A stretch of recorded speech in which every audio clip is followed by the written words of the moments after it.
No doubt about it. Zootopia is easily one of the best movies of 2025, and as always, Disney absolutely filled the film with details, references, and animal puns that only a few fans actually caught. Out in the wild in pursuit of suspect in a stolen catering van heading east.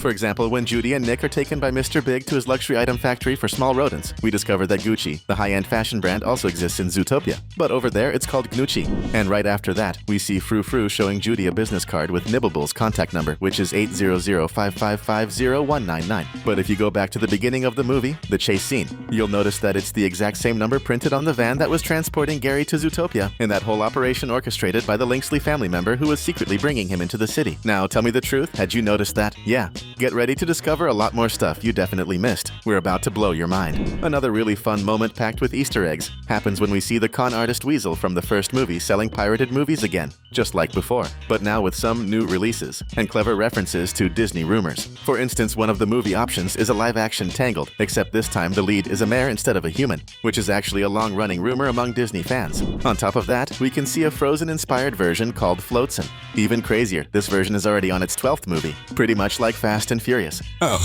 And there's even an Olaf knockoff, because on the movie cover his name is Molaf. Oh, thank you. And finally, there's also a Zootopia-style version of Indiana Jones, one of the greatest adventure franchises ever, except this one stars a llama. Obviously, the movie is called Indy Llama Jones. In Zootopia, richness is literally found in the tiniest animation details. When the new mayor, Brian, is in the Lee family office right after Nick and Judy's fake accusation, we can see that everything in that room references felines. One example is the wallpaper behind the mayor covered in stylized drawings of cat eyes. And we can also see that one of the Linksley kids is casually holding a ball of yarn, one of the favorite toys of cats everywhere.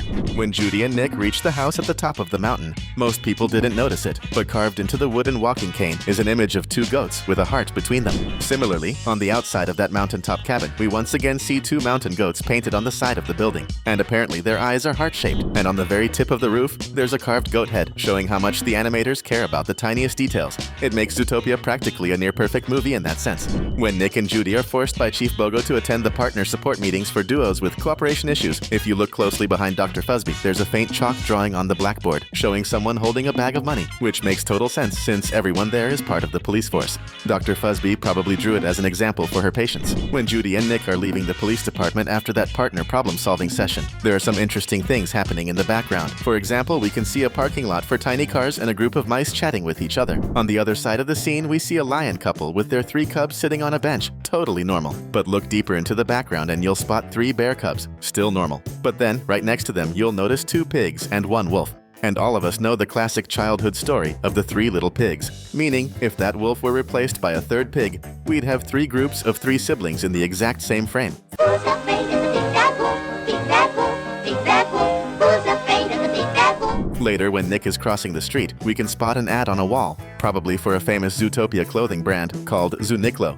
Clearly, this is a direct parody of the Japanese clothing brand Uniqlo. When we move to Judy's apartment scene, we can notice some very fun details in the gadgets she uses. Right away, we see that there's a tech brand that must be super famous among rabbits, because her laptop has a symbol very similar to Apple's logo. Except instead of a bitten apple, it's a bitten carrot.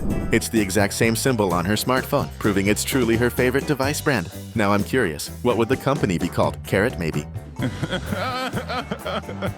If you're enjoying this video, do the smart thing and hit that subscribe button so you won't miss any of our future videos. One thing Zootopia 2 does amazingly well is keeping track of the timeline realistically. For example, when Judy and Nick are at the partner adjustment meeting, there's a clock showing it's exactly 4:50 p.m. But when Judy reaches her apartment after saying goodbye to Nick and taking the metro, her watch shows 5:37 p.m., which lines up perfectly with the commute and the call she made to her family. In Nick's apartment, there's a cereal box on the table behind the TV. The brand is Acorn Nut, clearly a reference to the real cereal brand Honey Nut, but in this universe adapted for squirrels.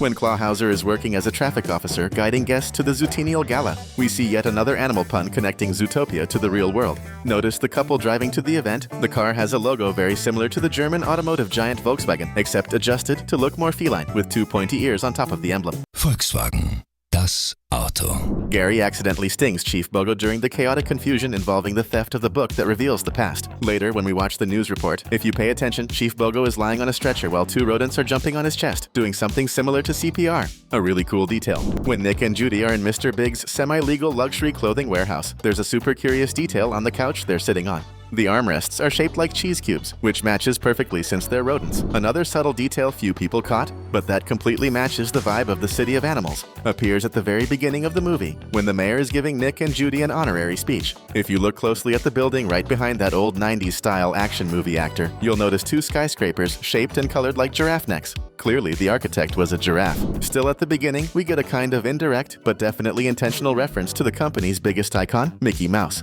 When Judy and Nick are pretending to be a couple, an idea we absolutely approve of 100%, the rabbit officer pushes some containers, and one of them is labeled Small Ship, with a logo that's literally a mouse head with round ears on the sides. Which, let's be honest, looks exactly like Mickey's silhouette, right? Hey, everybody! Another awesome detail, and we're sure you didn't catch it unless you watched the movie frame by frame, appears when Judy is driving the pig car chasing the corrupt anteater. If you pause the scene at the right moment, you'll see a hilarious joke about student drivers. For less than a second, there's a driving school car with a sign that says, "Student driver, please be patient." But the funniest part isn't even the sign. It's that the student learning to drive has their head sticking out of the window, which is totally wrong, and the instructor is doing the exact same thing. Incredible little gag, right? After Nick and Judy go through the tunnel, we discover that the neighborhood with all the sheep is called Sheepshire, a very fitting name for the species, and a nice reference to places like Yorkshire or Hampshire. Right after that, there's another pun that barely anyone noticed. There's a restaurant called Savage Bistro, a play on the word bistro, adapted perfectly to Zootopia's animal world. When the anteater gets knocked out by the stop sign and his van loses control, Judy has to use the nitro of the pig car she's driving, and the pun happens right in that moment. On the nitro tube, it says, "Nitrous oinkside." An excellent joke referencing the sound pigs make. When Judy manages to stop the van, but crashes into the statue of the supposed benefactor of Zootopia, the zebra patrol car brakes at the perfect moment for the criminal to fall right into their back seat. If you look at the license plate on their car, it says Zebro, which is the exact same argument the 2 zebra partners keep repeating the entire movie. When Nick and Judy are inside Mr. Big's semi-legal production warehouse, we notice that the fox is more than ready to flee the city to save himself, so much so that he disguises himself as a Mexican by putting on a giant mustache. What most people missed is that to reinforce the idea of running away to Mexico, Nick is wearing a shirt with a taco printed on it, one of the most iconic Mexican foods ever. Not only that, if you look closely at the phrase written on his shirt, it says unbearably good. But to keep the animal pun alive, part of the phrase emphasizes the word bear, which means that in the Zootopia version of Mexico, bears exist. Dude, that's awesome. Another detail most viewers completely miss happens in the swamp market, where we've got some, let's say, light-fingered animals. There's an otter standing next to a fish stall who quietly grabs a small fish from the stand of a distracted elephant seal, who is busy tossing a fish to a sea lion on the opposite side of the street. Like Bugs Bunny would say, "That's all, folks." Or, is it? We're leaving 2 more videos, so you can keep watching with us. And trust me, they're worth it. See you later.